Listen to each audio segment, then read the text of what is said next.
شب معراج کے نوافل پڑھنے کا کیا طریقہ ہے؟ نیت کیسے کرنی ہے؟ کتنی رکعتیں پڑھنی ہے؟ کون سی صورتیں پڑھی جائیں گی؟ یہ 12 رکعت نفل ہے، وہ بھی میں آپ لوگوں کو بتاؤں گی۔ یہ نماز ضرور پڑھنی ہے۔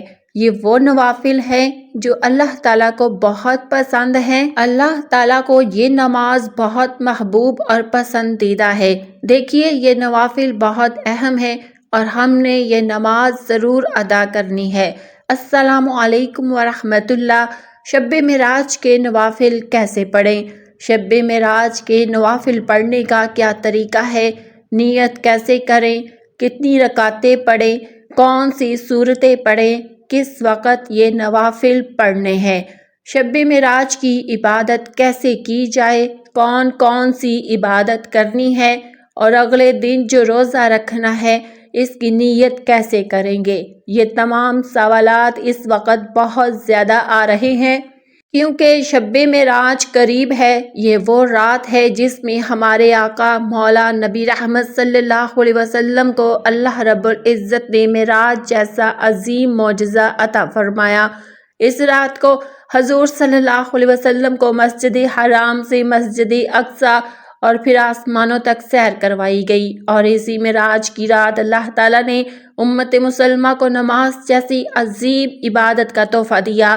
پہلے 50 نمازیں تھی، بعد میں 5 رہ گئی، مگر اجر 50 کا ہی ہے۔ یہ بہت بڑی رات ہے جس میں اللہ تعالیٰ نے اپنے محبوب صلی اللہ علیہ وسلم کو قرب اور دیدار کا شرف عطا فرمایا۔ 27 رجب یعنی 27ویں شب کو مسلمان اس رات کو عبادت کے ساتھ گزارتے ہیں، جو کہ بہت اچھی بات ہے۔ نوافل پڑھے جاتے ہیں، ذکر و اذکار کیا جاتا ہے اور قرآن کریم کی تلاوت کی جاتی ہے، جو انتہائی فضیلت والی عبادت ہے۔ روایات میں آتا ہے کہ رجب کی ایک ایسی رات ہے کہ اس رات نیکی کرنے والے کو 100 سال عبادت کے برابر ثواب ملتا ہے، اور وہ رات شب معراج ہے، اور جس نے اس رات عبادت کے ساتھ قیام کیا اسے 100 سال کی عبادت کا اجر ملتا ہے، اور جس نے اگلے دن روزہ رکھا اس کو 60 مہینوں کے روزے کے برابر ثواب دیا جاتا ہے۔ لہٰذا مسلمان اس رات کو عبادت کے ساتھ گزارنے کا معمول رکھتے ہیں۔ اب بات آتی ہے کہ نوافل کیسے پڑھنے ہیں۔ نوافل پڑھنے کا طریقہ بہت آسان ہے۔ سب سے پہلے نیت کیجئے۔ نیت دل کا پکا ارادہ ہے، زبان سے الفاظ کہنا ضروری نہیں، دل میں جو ارادہ ہے وہی نیت ہے۔ پھر تکبیر تحریمہ کہہ کر نماز شروع کیجئے۔ سب سے پہلے ثنا پڑھیں، سبحانک اللہم و بحمدک، پھر تعوذ اور تسمیہ، اعوذ باللہ من الشیطان الرجیم، بسم اللہ الرحمن الرحیم، پھر مکمل سورۃ فاتحہ پڑھیں۔ پھر بسم اللہ کہہ کر کوئی بھی سورت پڑھیں جو آپ کو آتی ہو۔ سورہ فاتحہ پڑھ لینے کے بعد کوئی بھی سورت تلاوت کر لیں۔ دیکھیے، جتنے طریقے شب معراج کے نوافل کے بارے میں بیان کیے جاتے ہیں وہ زیادہ سے زیادہ مستحب ہیں۔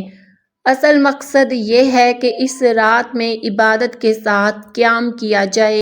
ہاں، ایک 12 رکعت نفل نماز ہے جو میں آپ لوگوں کو بتانے لگی ہوں۔ یہ نماز ضرور پڑھنی ہے۔ یہ وہ نوافل ہیں جو اللہ تعالیٰ کو بے حد پسند ہیں۔ حدیث میں آتا ہے کہ فرض نمازوں کے بعد سب سے افضل نفل تہجد کے نفل ہیں، اور یہی وہ نوافل ہیں۔ آپ عام طریقے سے 2 رکعت کر کے جتنے چاہے نوافل پڑھ سکتے ہیں، مگر یہ 12 رکعت خاص نوافل بہت فضیلت والے ہیں۔ 12 رکعت نوافل کب پڑھنے ہیں؟ ان کا وقت عشاء کی نماز ادا کرنے کے بعد شروع ہو جاتا ہے اور فجر کا وقت داخل ہونے سے پہلے تک جاری رہتا ہے۔ آپ رات کے کسی حصے میں پڑھ سکتے ہیں، لیکن سب سے افضل وقت سحری سے پہلے کا وقت ہے، یعنی رات کا آخری حصہ۔ طریقہ نماز: نیت دل کا ارادہ ہے، زبان سے کہنا ضروری نہیں۔ تکبیر تحریمہ سے نماز شروع کریں، ثنا پڑھیں، سبحانک اللہم و بحمدک، تعوذ، تسمیہ، سورۃ فاتحہ، کوئی سورت ملائیں، جو آتی ہو وہ پڑھ لیں، مثال سورۃ اخلاص یا سورہ کوثر۔ رکوع، سجدے، پھر دوسری رکعت، آخر میں قعدہ، تشہد، دعا اور اسلام۔ اسی طرح 2 رکعت کر کی 12 رکعت مکمل کریں۔ یہ نماز اصل میں تہجد ہے اور اللہ کے نزدیک انتہائی پسندیدہ عبادت ہے۔ تہجد پڑھنے والا بندہ اللہ کو بہت محبوب ہے۔ اس رات کی مزید عبادت، اس رات مقصد عبادت میں مصروف رہنا ہے۔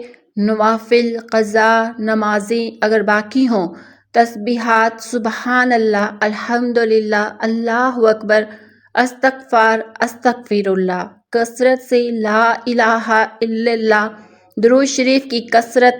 اگلے دن روزہ، یہ روزہ نفل ہے، فرض نہیں، طاقت ہو تو ضرور رکھیں۔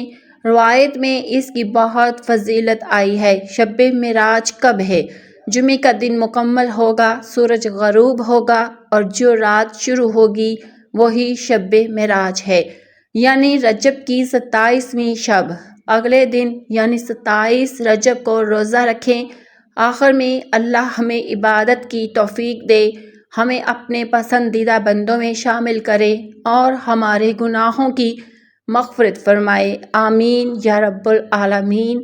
ناظرین، اس ویڈیو کو زیادہ سے زیادہ اپنے دوست احباب کے ساتھ ضرور شیئر کریں تاکہ آپ کو بھی ثواب ملے۔ دعاؤں میں یاد رکھیے گا۔ اللہ حافظ۔